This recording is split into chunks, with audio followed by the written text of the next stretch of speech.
जय गुरु जी, जय गुरु जी, शुक्राना गुरु जी, शुक्राना मेरे मालिक, लख लख शुक्राना, अनंतम अनंतम शुक्राना मेरे मालिक ਤੁਹਾਡਾ बहुत शुक्राना, ਤੁਹਾਡਾ ਮੈਨੂੰ ਆਪਣੇ ਨਾਲ ਜੋੜਨ ਲਈ बहुत बहुत शुक्राना। जय गुरु जी, शुक्राना गुरु जी। जय गुरु जी संगत जी, जय गुरु जी। मैं चंद्रशेखर नंदा जलंधर से, मेरा ये पहला सत्संग है।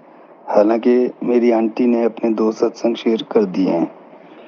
मैं गुरुजी से इजाज़त लेकर गुरुजी की मर्जी से गुरुजी के मन मुताबिक ये सत्संग शेयर कर रहा हूँ। मेरी और गुरुजी की जो मेरी गुरुजी के साथ जर्नी है वो वैसे तो 1986-87 से है, लेकिन मैं इतना अभागा कि मैं गुरुजी से जुड़ ही नहीं सका। मैं गुरुजी से जुड़ा 2021-22 में।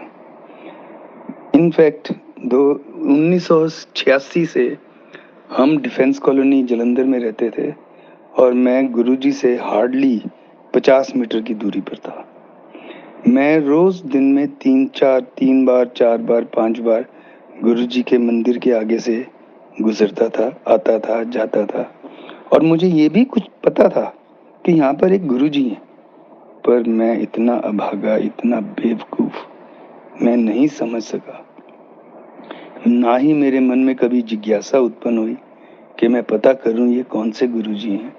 हालांकि मैं देखता था वहाँ पर बड़ी बड़ी रेड लाइट लगी हुई गाड़ियाँ खड़ी होती थी। पता चलता था कि चीफ मिनिस्टर आए हैं, मिनिस्टर आए हैं, और डीआईजी हैं, एसपी हैं, डीएसपी हैं, जजेस हैं, सब कुछ आते थे। लेकिन मैं ऐसा अभागा, मेरी किस्मत में ही नहीं था। मैं गुरुजी से, गुरुजी की मर्जी नहीं थी अलग मुझे जोड़ने की, इसलिए मैं नहीं जुड़ सका। 1986 से लेकर चलते रहे, और कुछ मेरे मन में ऐसा था कि देहधारी गुरु को नहीं मानना। ये मेरी बदकिस्मती थी। हुआ यूं कि उसके बाद समय बीतता गया, कामकाज में इतना मशगूल रहे कि ख्याल ही नहीं रहा। 2021-22 में हम गोवा रहते थे अपने बेटे के पास, तो हम गोवा से जलंधर आए घर अपने। तो जिस दिन हम घर आए उससे 1 या 2 दिन बाद मेरे एक दोस्त हैं सुधीर जी, हम उनके घर डिनर पे गए। तो मुझे मालूम था कि जो उनकी मिसेज मंजू आंटी, वो गुरुजी के बहुत फॉलोअर है। मैंने उनके घर में, जब हम हमेशा जाते थे, देखते थे, लेकिन कभी मन में ख्याल ही नहीं आया था। लेकिन उस दिन क्योंकि गुरुजी से जुड़ना था, तो मैंने उनके मंदिर में देखा, और मंदिर में उनके एक बहुत बड़ा गुरुजी का स्वरूप था ऊपर, और नीचे छोटी सी माता की मूर्ति थी। तो मैंने उनको बोला कि ये आपने क्या किया हुआ कि आपने इनकी इतना बड़ा, और माता को आप मानते हो और माता की मूर्ति इतनी छोटी। तो उन्होंने कहा कि आपको अगर हम इनके बारे में बताएंगे तो आप भी मानोगे कि हाँ ये सही है। तो मैंने उनको कहा कि नहीं, ऐसा नहीं होता, ये नहीं चाहिए, और अगर मैं इसको ट्विटर में डाल दूं तो शायद आपको गालियां पड़े। उन्होंने कहा ठीक है डालो, लेकिन फिर हमारे मन में आया कि नहीं, ऐसा नहीं करना, और उन्होंने फिर मुझे गुरुजी के बारे में बताना शुरू किया। आप संगत जी यकीन करना, वो मिनट और उसके ठीक 15 मिनट से पहले मैं इतना नास्तिक था, जो गुरुजी के इतना अगेंस्ट था। 15 मिनट के अंदर अंदर मैं गुरुजी को मानने लगा, और मैंने उनको बोला कि ठीक है मैं मानूंगा, लेकिन मुझे इनके बारे में पहले बताओ विस्तार से। उन्होंने 15 मिनट में जो मुझे बताया, थोड़ा बहुत गुरुजी का गुणगान किया, अपने कुछ सत्संग सुनाए, जिससे मन में आया कि हाँ, क्योंकि मैं उनको पिछले 25-30 साल से जानता हूँ, और मुझे उनके डे टू डे तो नहीं, पर उनकी सारी जिंदगी के बारे में पता था कि क्या क्या, कैसे कैसे, क्या क्या होता था। जब उन्होंने मुझे सत्संग सुनाए तो मेरे मन में ये विचार एकदम आ गया कि वाकई ये तो गुरुजी चमत्कारी हैं, इनका बहुत कृपा है। ये बहुत कृपालु हैं। उसके बाद हम घर आ गए। मैंने उनको बोला कि आप मुझे बताइएगा। उन्होंने कहा कि ठीक है, आप घर पहुंचो, मैं आपको एक सत्संग भेजूंगी, आप उस सत्संग को सुनो, फिर हम बात करेंगे। उन्होंने सत्संग भेजा। हमने रात को 11 साढ़े 11 बजे वो सत्संग सुना। क्योंकि वो सत्संग यूट्यूब पे था, तो वो सुनने के बाद हम इतने भाव विभोर हो गए, हम इतने गुरुजी के कायल होने लगे कि हमने उसके बाद एक तो सत्संग यूट्यूब से और सुने। और हमें रात को सोने से पहले ये मन में ज़रूर आ गया कि गुरुजी के बारे में पता करना है। अगले दिन सुबह उनका मुझे फ़ोन आया कि आपने सत्संग सुन लिया, कैसा है? मैंने कहा ठीक है, हमें इनका एक सत्संग देखना है, सत्संग सुनना है। तो उन्होंने कहा कि ठीक है, कोई भी आएगा। तो मैंने कहा कि लेकिन सुनना वो है तो जो हमारे नज़दीक हो, क्योंकि गोवा रहते थे, तो अब मेरे पास कोई कार नहीं थी जलंधर में। तो मैंने कहा कि हमें बहुत मुश्किल पड़ेगा इतनी दूर आना जाना कहीं, तो सत्संग हमारे नज़दीक हो तो बताइएगा। गुरुजी की कृपा ऐसी हुई सत्संग जी, संगत जी, कि 2 दिन में ही हमारे फ्रेंड्स कॉलोनी में ही एक सत्संग रखा गया। और उसका मैसेज देखिए, फ्रेंड्स कॉलोनी से गुरु तेग बहादुर नगर उनको मैसेज गया, इनवाइट के आप आइए और साथ में 2 नई संगत लेके आना। उन्होंने उसी वक्त मुझे फ़ोन किया कि आपके ही फ्रेंड्स कॉलोनी में सत्संग है, आप चलोगे? मैंने कहा क्यों नहीं चलेंगे, हम तो ज़रूर जाएंगे, भाग भाग के जाएंगे। तो संगत जी, वो सत्संग का टाइम आ गया। सुधीर अंकल और मंजू आंटी हमारे घर आए। हम चारों जने इकट्ठे सत्संग में गए, जो हमसे कुछ 2-3 गली आगे था। हम गए तो वो जो जिन संगत के घर वो सत्संग था, वो हमें बहुत दूर वैसे ही बस कॉलोनी में रहते हुए पहचानते थे। हमने उनके घर सत्संग सुना और कुछ ऐसा हुआ कि मैं उस सत्संग में कुछ और सोच ही नहीं सका। बस सिर्फ और सिर्फ गुरबानी और भजनों के ऊपर मेरा ध्यान रहा। उसके बाद उन्होंने हमें एक स्वरूप दिया, गुरुजी की ब्लेसिंग्स थी। और साथ में उनमें उनके घर हमने देखा कि जब सत्संग खत्म हुआ तो वहाँ पर 3-4 जगह पे ओम के दर्शन हुए। मन में बहुत एक उत्सुकता पैदा हुई कि ये कैसे होता है, ये कैसे हुआ। चलो, गुरुजी की बहुत कृपा हुई, हम उनके साथ थोड़ा थोड़ा जुड़ना शुरू हुए। हमने घर आके भी बातें करनी शुरू की गुरुजी की। मैं और मेरी आंटी हम बातें करते रहते थे और हमने सत्संग सुनने भी शुरू कर दिए। 2-4 दिन के बाद सुधीर अंकल से फ़ोन आया कि उनके घर में सत्संग है, तो आप आओ। तो मैं अपने साथ एक और वो कहते एक नई संगत को भी लेके आना। तो मैं अपने साथ अपने 1-2 मित्र हैं, उनको भी लेके गया साथ में। हमने उनके घर सत्संग सुना। इतना मन विभोर हो गया, इतना मन में गुरुजी के प्रति भक्ति पैदा हुई कि बस उसके बाद कुछ सोचना बंद हो गया। उस दिन मुझे मंजू आंटी ने एक बहुत बड़ा स्वरूप गुरुजी का और साथ में 2 ब्रेसलेट और एक छोटा स्वरूप हमें ब्लेसिंग्स में दिया। तो मैं सत्संग सुनता था, तो लोग कहते थे कि हमें स्वरूप नहीं मिलता, ब्रेसलेट्स नहीं मिलते। तो गुरुजी की ऐसी कृपा कि मुझे पहले ही सत्संग में जुड़ते सार सब कुछ मिलना शुरू हो गया। दूसरे सत्संग तक मेरे घर में बहुत बड़ा स्वरूप भी आ गया। उस टाइम बीतता गया, हम गुरुजी के साथ जुड़ते गए। उसके बाद हम वहाँ से जलंधर से अपने बेटे के पास दोबारा चले गए। तो उस दौरान फिर हमारा थोड़ा सा गुरुजी से दूरी हो गई। लेकिन जब हम जाते हुए दिल्ली रुके तो हम बड़े मंदिर गए। बड़े मंदिर में दर्शन करने बड़े मंदिर गए और वहाँ पे हमने दर्शन किए और वहाँ से मुझे एक स्वरूप मिला। हम उसके बाद पुणे चले गए। पुणे से हम विशाखापट्टनम चले गए। बेटे की ट्रांसफ़र हो गई थी। जब हम विशाखापट्टनम से वापस आए तो वापस हम फिर दिल्ली रुके। दिल्ली हम फिर बड़े मंदिर गए, दर्शन किए, जलंधर आए। जलंधर आए तो एक दिन वैसे ही मन में आया कि जलंधर मंदिर के दर्शन करने हैं। तो हम जलंधर मंदिर के दर्शन करने गए, बड़े अच्छे दर्शन किए। तो जब जलंधर मंदिर के दर्शन करके आ रहे थे, तो आया कि डुगरी में भी क्यों ना दर्शन किए जाएं, डुगरी भी जाना चाहिए। अभी हम सोच रहे थे तो मंजू आंटी का फ़ोन आया कि मंथ का पहला दिन संडे था कि डुगरी बस जा रही है, आपने चलना है। हमने कहा ज़रूर चलना है, हम तो ज़रूर जाएंगे डुगरी। लेकिन उस वक्त संगत जी मेरे ना बैक पेन बहुत ज़्यादा होती थी, मेरे से चलना बहुत मुश्किल था मुझे। लेकिन मैंने उनसे पूछा कि डुगरी मंदिर में चलना कितना पड़ेगा, तो उन्होंने मुझे संगत जी बिल्कुल नहीं बताया कि कितना चलना पड़ेगा, बस कहते थोड़ी दूर आप चल लोगे, कोई चक्कर नहीं है, अब चलो। हम गुरुजी के मंदिर में दर्शन करने के लिए राजी थे और बस में हमने सीट बुक कराई तो, लेकिन हमारे लिए सीट नहीं थी, हमने लेट बुक कराई थी।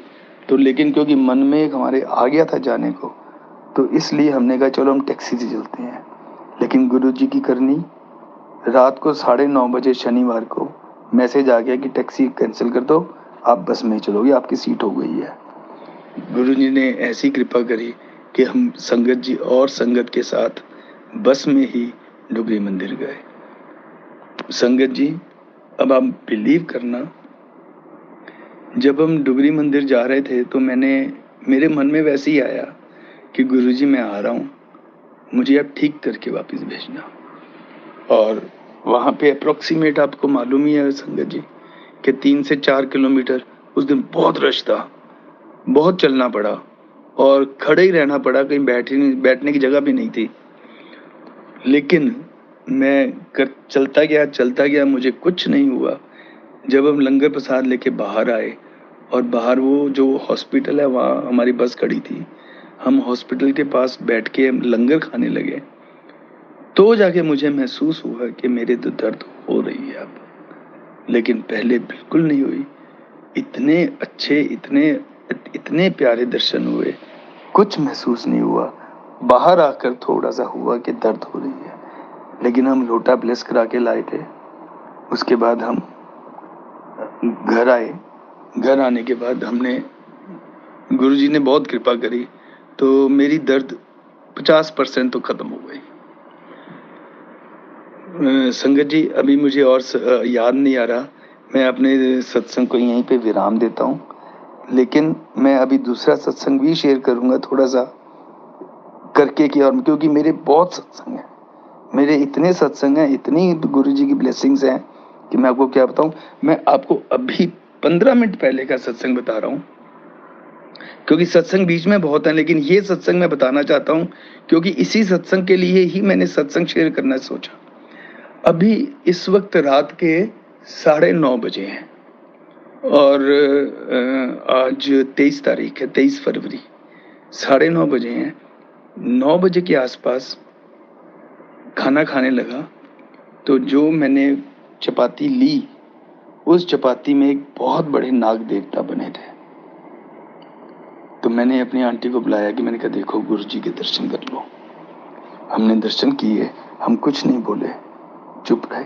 मैंने खाना खाया, खाना खा के अभी प्लेट रखी, इतने में मिसिस ने आके बाहर से आवाज मारी कि जल्दी आओ, बैल्कनी में स्नेक है। हमारे विशाखापट्टनम में संगत जी ऐसा है कि यहाँ पे स्नेक्स वगैरह बहुत है और हम हिल के ऊपर रहते हैं, तो हिल में भी कुछ है। तो उन्होंने कहा कि स्नेक है, तो उसी वक्त मैं बाहर गया, हमने सब कुंडी चिटकनियाँ वगैरह लगाई। तो हमारे मेड का हस्बैंड है, वो हमारे मेड पीछे ही रहती है, उन्होंने देखा सारा तो वो चला गया स्नेक। तो उसी वक्त हम दोनों को ख्याल आया कि हमने अभी गुरुजी के दर्शन किए और गुरुजी ने साक्षात दर्शन दे दिए। जय गुरुजी, शुक्राना गुरुजी। संगत जी मैं यहाँ विराम देता हूँ, मैं अपना दूसरा सत्संग शेयर करूँगा, तब तक के लिए मेरी आपसे जय गुरुजी, शुक्राना गुरुजी। ओम नमः शिवाय, शिव जी सदा सहाय।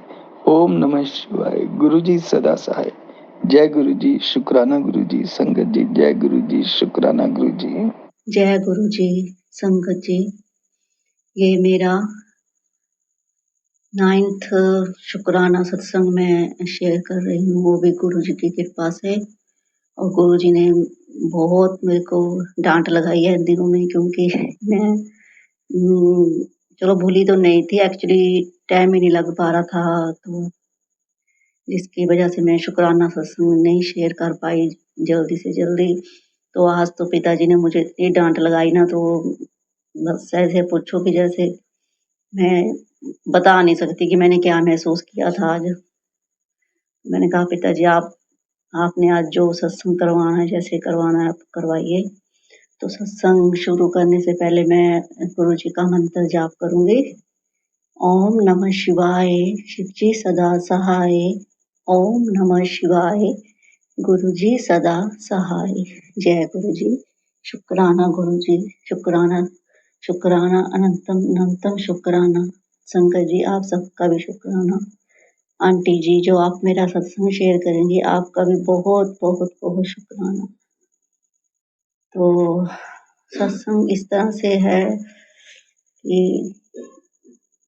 मुझे गुरुजी ने मेरा हाथ मतलब कि पकड़े हुए लगभग 1 साल हो गया है, और उन्होंने तो पता नहीं कब से ये हाथ हमारा पकड़ा हुआ है, ये हम नहीं जानते। पर 1 साल जो मुझे उनके साथ जो मेरा कनेक्शन हुआ, तो 1 साल हो गया है।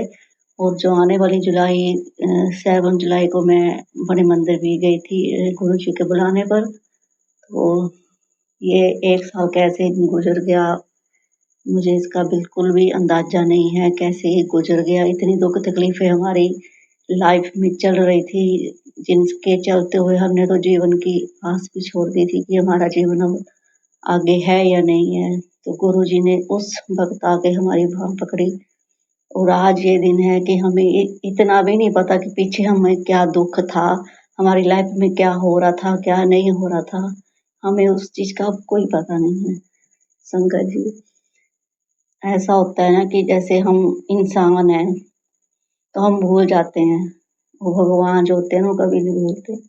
वो बार-बार, बार-बार याद दिलाते हैं कि नहीं, तुझे ये काम करना है, तुझे ये काम करना है। तो सत्संग शेयर करने में मुझसे थोड़ी देर हो गई, और गुरुजी ने ना ऐसे बोला जैसे बाप अपनी बच्ची को डाँट के बोलता है, भी तेरे अब सारे काम बनने शुरू हो गए हैं और तूने शुक्राना करना बंद कर दिया है। तो मैंने कहा, नहीं पिताजी, ऐसे तो कभी नहीं हो सकता।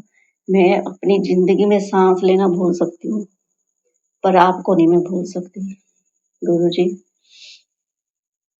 तो संगत जी, सत्संग तो बहुत हैं। जीवन में हर पल, हर दिन एक नया सत्संग चला ही रहता है। जो मेन है वो मैं आपको बताना चाहूँगी। एक हमने जो बहुत 5-6 साल पहले हमने एक ना गाड़ी, पिकअप गाड़ी जो है ली थी, वो भी किसी के लिए ली थी हमने, मतलब कि किसी को ज़रूरत थी, जो हमने लेके दे दी, चलो अपना काम चलाओ। तो उसकी जो किस्तें वगैरह थी वो उसी ने ही देनी थी। तो मतलब कि जो उसका बनता था थोड़ा बहुत हमें दे देता महीने का।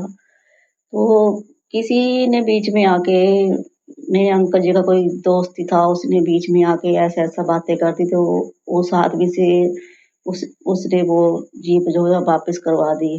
और इसके चलते ना मतलब गाड़ी का डिस्टर्बेंस जैसी हो गई, और वहाँ बैंक में उसकी किस्तें वो भरनी पड़ रही थी हमें।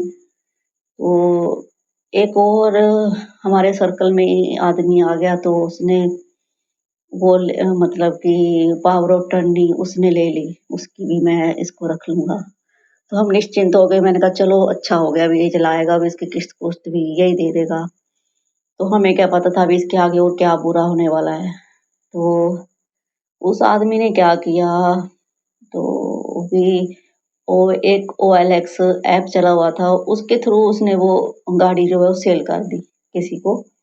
और चेक-चुक पता नहीं क्या लिए, क्या नहीं लिए, हमें उसका कुछ पता नहीं चला। वो गाड़ी आज दिन तक हमें वो गाड़ी नहीं मिली। हमने इतना पता करवा दिया, इतना पता करवा दिया, और जब हमने पुलिस में भी रिपोर्ट कराई, तो उन्होंने बोला भी जिनके पास वो गाड़ी चली गई है, वो तो तड़ीपार आदमी हैं। मतलब कि 1 नंबर के वो बदमाश और गुंडे हैं। उनके हाथ से कभी कोई चीज़ आई नहीं है वापस। और उस गाड़ी का पता नहीं उन्होंने क्या किया होगा, स्पेयर पार्ट बेच दिए होंगे, पता नहीं क्या किया, मतलब वो गाड़ी का नामो निशान तक नहीं मिला। तो इससे आगे बात आती थी फिर बैंक की। और बैंक में तो मेरे अंकल का ही था उसमें नाम, तो इनको बार-बार कभी नोटिस आ रहे थे बैंक से, कभी सम्मन आ रहे थे, कभी कुछ, तो हम बहुत परेशान, क्या किया जाए इसके बारे में? तो गुरुजी के आगे अरदास लगाई, गुरुजी तो क्या किया जाए इसका? तो एक इन्होंने ना मेरे अंकल ने एक ये काम कर दिया था, अभी उसकी एक एफआईआर दर्ज करवा दी थी कि वो गाड़ी चोरी हो चुकी है। तो उसका ये बेनिफिट हमें हुआ कि जब हमने उसका पता करवाया कि ऐसे-ऐसे गाड़ी का है, तो उसमें सीधा ही उन्होंने बोल दिया, जैसे होते हैं ना ये हेल्पलाइन नंबर वगैरह, इनमें इनसे हमें पता चला कि वो तो उसका तो लोन ही खत्म हो चुका है, मतलब कि लोन कैंसल हो चुका है। और हम इतने हैरान, मैंने कहा इतनी बड़ी बात 1 मिनट में कैसे सॉल्व हो गई? ये तो सब मेरे गुरु पाक की कृपा है, वो ही कर सकते हैं। उनके अलावा इस चीज़ को कोई नहीं कर सकता। और उसके बाद फ़ोन पे भी मैसेज आ गया कि आपका इस गाड़ी का जो लोन था वो कैंसल हो गया है। जय गुरु जी, शुक्राना गुरु जी। ये ये तो हमारे जीवन में इतनी, मतलब कि बहुत बड़ी दुविधा थी कि एक तो चीज़ हमारे पास नहीं थी, एक उसके हमें पैसे भरने पड़ रहे थे। सबसे बड़ी दुविधा थी हमारे। तो जो गुरुजी ने 1 मिनट में सॉल्व कर दी। और अब तो इतना मैं तो गुरुजी का शुक्राना करती हूँ कि गुरुजी बस ऐसी मुसीबत या तो किसी के ऊपर पड़े ना, अगर पड़ जाए तो आप प्लीज़ उसका भी इसी तरह साथ देना। धन-धन गुरुजी, शुक्राना गुरुजी, अनंतम अनंतम शुक्राना गुरुजी। संगत जी सत्संग थोड़ा बड़ा हो रहा है, पर नहीं कई दिनों के बाद कर रही हूँ तो थोड़ा-सा तो बड़ा हो ही जाएगा। तो मुझे माफ़ कर देना अगर मैं कुछ गलत कह रही हूँ। सब मुझे माफ़ कर दीजिएगा संगत जी। तो अभी कुछ ही दिनों में हमने एक क्लिनिक ओपन किया, वो डॉक्टर साहब रिटायर हो गए, तो उनका आयुर्वेदिक क्लिनिक हमने ओपन किया था। तो उससे पहले मैंने एक घर में ही जैसे सुखमनी साहब का पाठ रखवाया था। तो उसमें मुझसे एक ही गलती हो गई, मैंने जो वो प्रसाद था ना, वो हलवाइयों से ही बनवा दिया। जैसे काफ़ी संगत ने आना था, तो मतलब कि 2 ढाई सौ पर्सन का अ, लंगर प्रसाद तैयार होना था।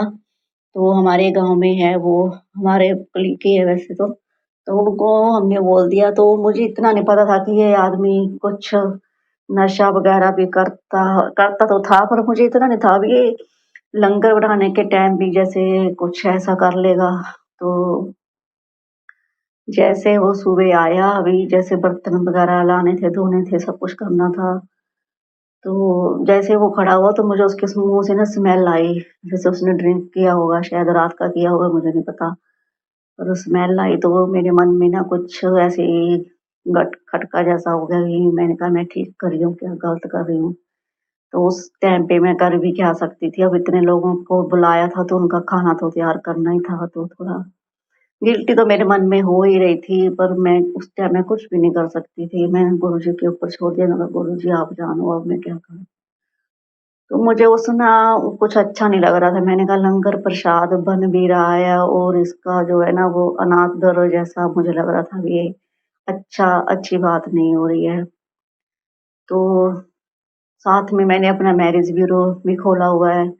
तो जो केस हमारे पास आता भी था, तो बात भी सब कुछ ऊपर सिरे, मतलब कि सब सिरे चढ़ जाता था, तो लास्ट में आके ना वो एकदम से मोड़ खा जाता था। वो मतलब मेरा काम ही डेड हो जाता था, बेशक हो नहीं पा रहा था।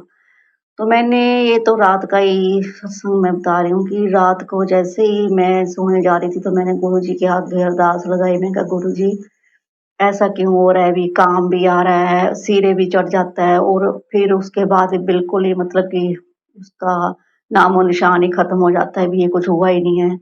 तो ऐसे कई केस मेरे पास आ रहे थे और उनका ऐसे ही हो रहा था। हाँ के बाद ना, हाँ के बाद ना, हाँ के बाद ना।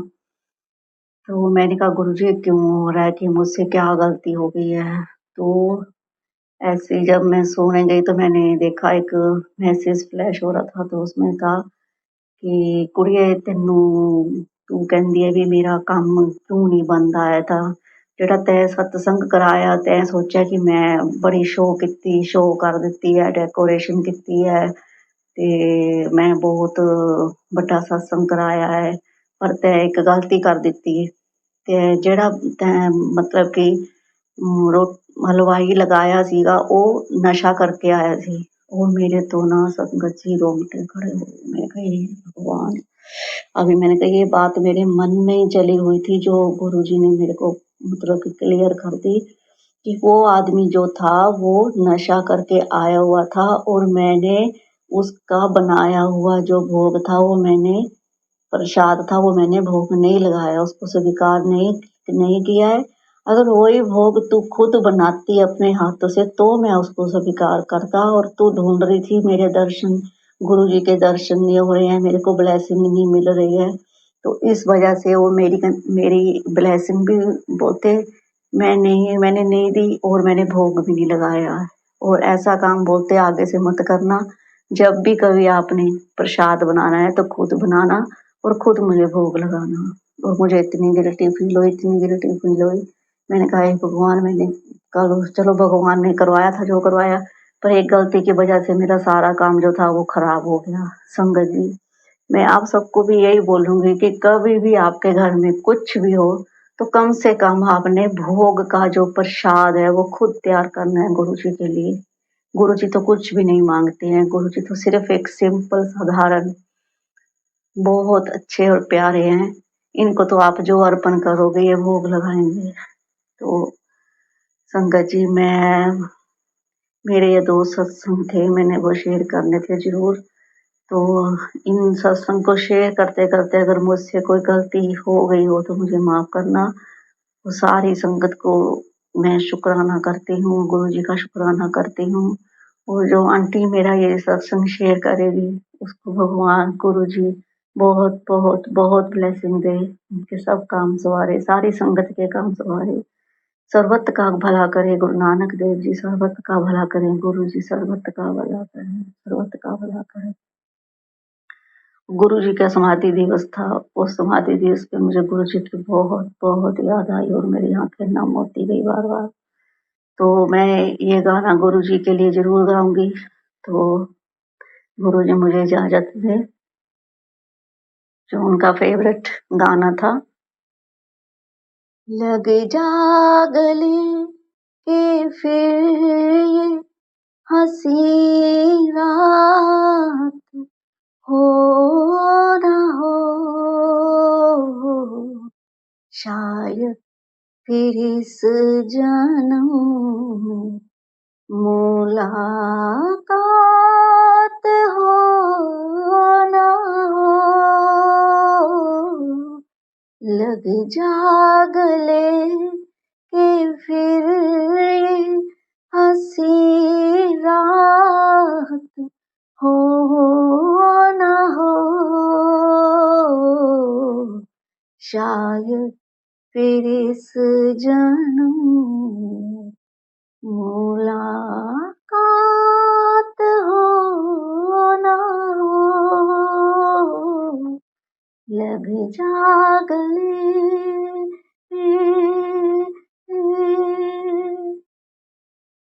हमको मिली है आज घड़ियां नसीब से, जी भर के देख लीजिए हमको करीब से, फिर आपके नसीब में ये रात हो ना हो, शायद फिर इस जन्म में मुलाकात हो ना हो। लग जा गले। जय गुरु जी, शुक्राना गुरु जी, लव यू गुरु पा, लव यू सो मच। ओम नमः शिवाय, शिव जी सदा सहाय। ओम नमः शिवाय, गुरु जी सदा सहाय। मैं यहीं पर अपने सत्संग को विराम देती हूँ। अगर सत्संग करते हुए मुझसे कोई गलती हो गई हो तो गुरु पाप मुझे माफ करें, संगत जी मुझे माफ करें। हे महाराज मुझे माफ करें। जय गुरु जी, शुक्राना गुरु जी, अनंतम अनंतम शुक्राना।